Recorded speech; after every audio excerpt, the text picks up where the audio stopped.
कृपया हमारे चैनल को सब्सक्राइब करें और सभी अपडेट्स के लिए बेल आइकन जरूर दबाएं।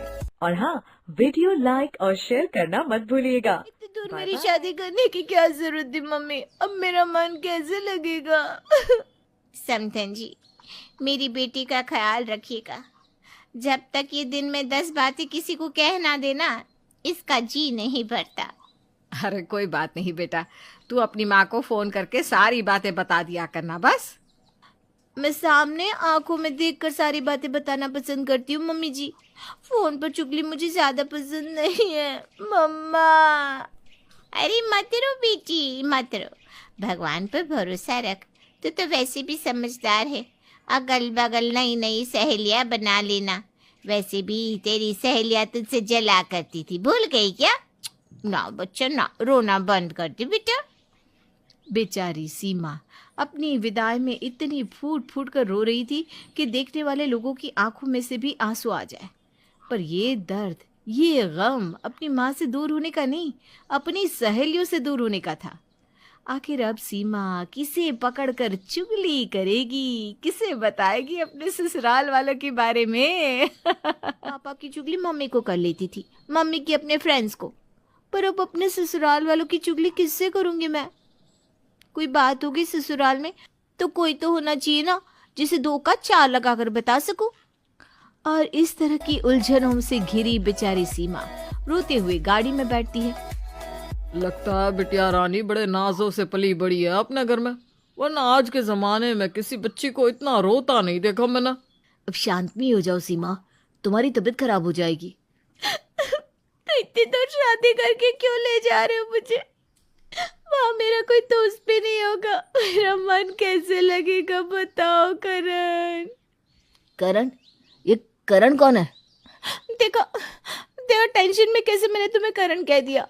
करण ना मेरा एक स्कूल का फ्रेंड था, जिससे मैं बाकी लड़कियों की चुगली क्या करती थी। अब अगर नए दुल्हा दुल्हन इतने अच्छे टॉपिक पर बहस कर रहे हो तो ड्राइवर का ध्यान आगे सड़क पर लगी भी बार बार पीछे मुड़कर उनकी बातें सुनने लग जाता है।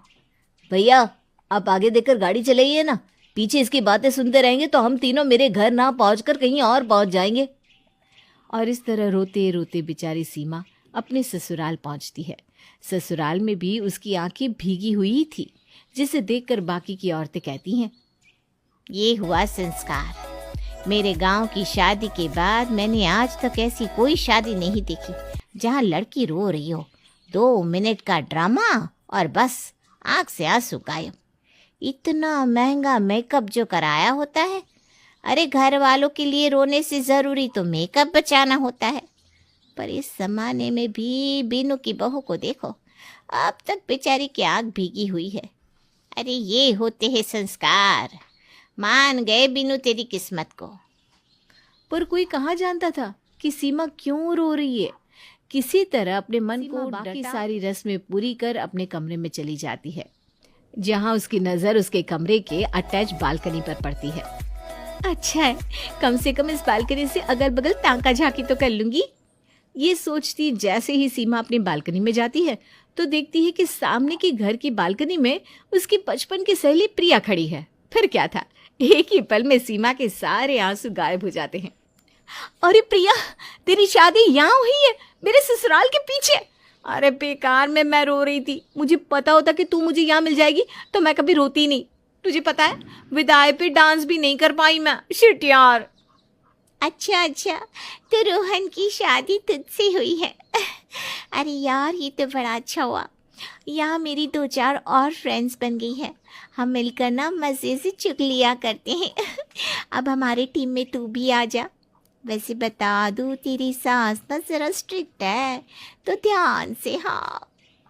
अगली सुबह जहाँ सब नई बहू की मुंह दिखाई के लिए उसका इंतजार कर रहे थे, वहाँ सीमा का तो कोई अता पता ही नहीं था। ये नई बहू कहाँ है? कहीं दिखाई नहीं दे रही मम्मी जी। अरे मैं तो खुद परेशान हूँ बहू, जाकर तू देख तो उसके कमरे में। 2-4 बार उसके कमरे से होकर आई हूँ मैं मम्मी जी। न जानी ये लड़की कहाँ चली गई। बाहर सब उसका इंतजार कर रहे हैं, कहीं रोते रोते अपने मायके तो नहीं चली गई वो। और इत्तेफाकन ये बात रेखा सुन लेती है और वो बाहर आकर सभी से कहती है, लगता है रेनू की नई बहू भाग गई। क्या? तुझे कैसे पता?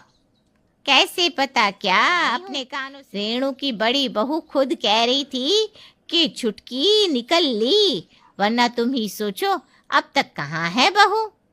ये सारी बातें रोहन के कान में पड़ जाती है। अरे यार मम्मी, बाहर लोग बातें बना रहे हैं, ये सब मैं क्या सुन रहा हूँ कि सीमा भाग गई, सीमा भाग गई। कहाँ है सीमा? ढूंढो ना उसे। सभी सीमा को इधर उधर ढूंढना शुरू कर देते हैं। तभी बीनू उसके कमरे की बालकनी में पहुंचती है और अपनी बहू को सामने के घर की बालकनी में खड़ी एक लड़की से बातें करता देख लेती है। ये सब क्या है बहू?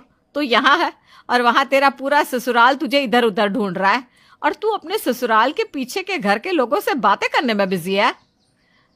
ससुराल के पीछे के लोग नहीं मम्मी जी, ये ना मेरी बचपन की फ्रेंड है प्रिया। हाँ जो भी है, अब चल, तू मुंह दिखाई की रस्म में देरी हो रही है। अरे प्रिया, तू सजेस्ट करना मैं क्या पहनूं? अरे कोई भी साड़ी पहनकर फौरन बाहर आ जा बहू।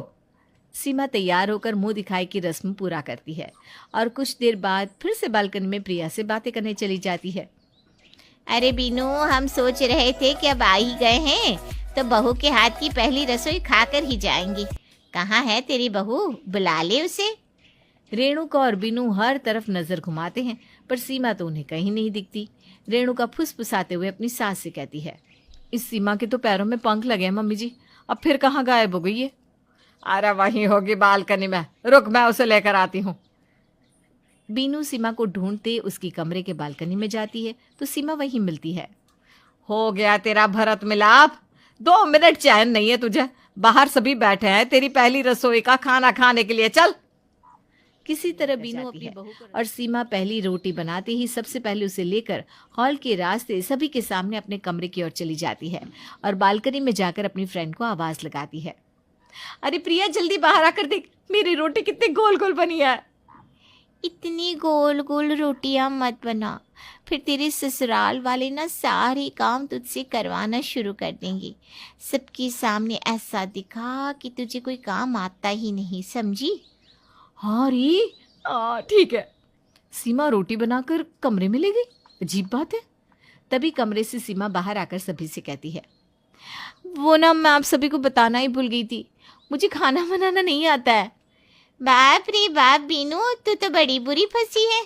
चलो बहनों, चलो यहाँ से, यहाँ तो अलग ही ड्रामा चल रहा है। अब ये रोज का हो जाता है, आए दिन कोई भी काम करने के पहले, करने के बाद या काम के बीच में सीमा बालकनी में जाकर अपने ससुराल के पीछे रह रही अपनी सहेली से बातें करने लगती। जब भी घर में आता हूँ सीमा कमरे में मिलती ही नहीं है। कहाँ है सीमा मम्मी? अरे तेरे कमरे के बालकनी में है बेटा। उस प्रिया से बात करने से फुर्सत मिले तब तो अपने पति से उसका हाल चाल पूछेगी। ऐसा कब तक चलेगा मम्मी जी? के बाद भी रसोई का सारा काम मुझे अकेले संभालना पड़ता है, अब आप इसके लिए कुछ कीजिए। और बीनू मिस्त्री को बुलवाकर अपने बेटे के कमरे की बालकनी तुड़वा ही देती है। ना रहेगी बालकनी, ना रहेगी उसकी दोस्ती। अगली सुबह सभी बड़े खुशी खुशी उठते हैं कि पहली बार सीमा उन्हें एक बहू की तरह घर पर मिलेगी। पर इस बार भी सीमा गायब थी। सभी उसे ढूंढना शुरू करते हैं। कहाँ चली गई सीमा? मम्मी कहीं वो घर से चली तो नहीं गई? अरे क्यों तुड़वाई आपने बालकनी, अब मैं क्या करूँगा? तभी भागती हुई रेणुका वहां आती है। मम्मी जी, बेकार में ही ना अपने बालकनी तुड़वा दी। आपकी बहू यही है देवर जी, वो तो छत पर जाकर प्रिया से बात करने लगी। हे भगवान! मम्मी! बीनू के इतना दिमाग लगाने के बाद भी वो सीमा को प्रिया से बात करने से रोक नहीं पाती। क्या फायदा हुआ बालकनी तोड़ने से? घर की डिजाइन भी खराब हुई और कोई फायदा भी नहीं हुआ। सीमा की शादी मुझसे हुई थी, प्रिया से नहीं। तभी वहां सीमा आती है। कोई कितनी भी कोशिश कर ले, सीमा को चुगली करने से रोक नहीं सकता मम्मी जी। अब आपकी छत भी तोड़वा देंगी। और सभी सर पकड़ लेते हैं।